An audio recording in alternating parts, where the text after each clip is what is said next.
So I just want to show you what a normal apartment complex looks like in China. This is a private apartment complex, and it's not a particularly salubrious complex. It's not a rich complex by any stretch of the imagination. So it's a pretty normal, standard apartment complex that you'd find anywhere in China. And these are usually centered around schools. So you can see straight ahead of me there's a kindergarten. This one doesn't have an elementary school or a middle school. It only has the kindergarten.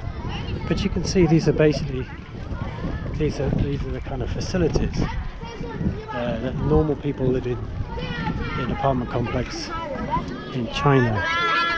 And these are really quite different to apartment complexes in Japan. In Japan, there's no sense of real community.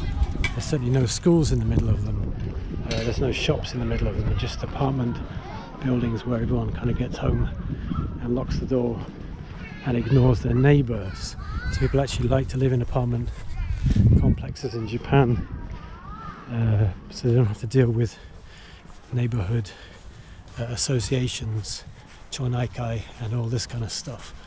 But anyway, I hope this is giving you some idea of what a normal residential housing estate looks in northern China. Like I said, this is not a particularly affluent city. Dalian is not by any stretch of the imagination, it's not an affluent city, and this is real countryside where we are now. We're in the sticks. We're a 45-minute bus ride from the north of Dalian. So again, it's not a central location, but this is what it looks like. This is a walkthrough of a typical residential area in northern China.